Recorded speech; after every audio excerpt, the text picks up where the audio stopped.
Yo, what is up guys, Delboy here. So Lee Selby defeats Ricky Burns by a majority decision in a very close fight. For the record, I actually had this fight even a draw. I felt it was a very close fight that could have gone either way. If anybody deserved it, maybe you would lean towards Lee Selby.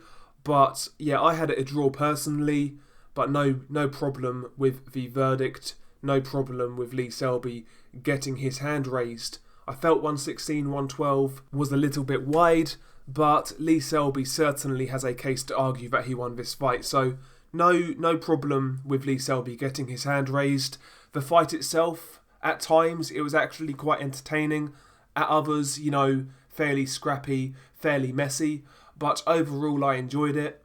I felt for the first 6 rounds, Lee Selby was actually boxing quite well, to be honest with you. He landed some really nice counter shots, especially with the left hook. He was kind of catching Ricky Burns falling in. He'd try and throw that right hand, Ricky Burns, and a lot of the time he would fall in, and Lee Selby would counter him with the left hook, and sometimes a short right hand as well. And for me, for the most part, in the first 6 rounds, Lee Selby was doing a better job of picking his shots, and for me, he was just the more effective boxer, landing the more eye-catching shots. Ricky Burns had success here and there. He was applying pressure, he landed some good body shots and some chopping overhand rights, but for the most part, I felt Lee Selby boxed well in the first 6. The second half of the fight, I felt Ricky Burns came on really strong. He won several rounds in the second half of this fight, applied good pressure. He was starting to jab his way in a lot more, and he was following up with nice right hands, kind of chopping right hands over the shoulder of Lee Selby, and he applied immense pressure in the second half of this fight, worked well in the clinch as well at times, and in the second half of the fight, Ricky Burns was actually the guy picking some good shots, and on top of that, he was also the aggressor.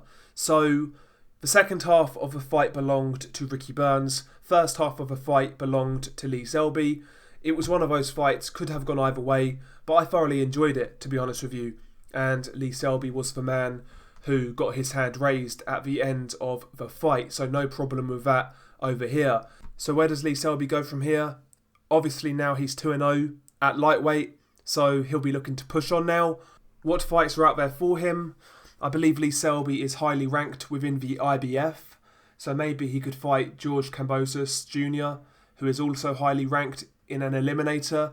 That could be a fight out there for him. Or maybe he could look for another domestic fight with the likes of Luke Campbell. That would be quite a big fight. I'm sure he'd get paid well for it. So Lee Selby has a couple of options. He's highly ranked. He's coming off a couple of wins, so he can push on from here. I still don't believe he will have real success at lightweight at world title level. I would rather see Lee Selby fight at super featherweight, but, he's sticking around at lightweight, so we'll see what happens. As for Ricky Burns, 36 years old, he's had over 50 fights, a few losses. I'm not saying he should retire because that performance led me to believe there's still something in the tank, but, he's not a contender anymore. If he sticks around near world level, basically he's just a high level gatekeeper. So maybe Ricky Burns should be looking at coming back down to domestic level and have fights in and around the domestic scene. But yeah, there we go. Good performance from Lee Selby, I guess. Good fight. I enjoyed it. Share your thoughts below. Peace.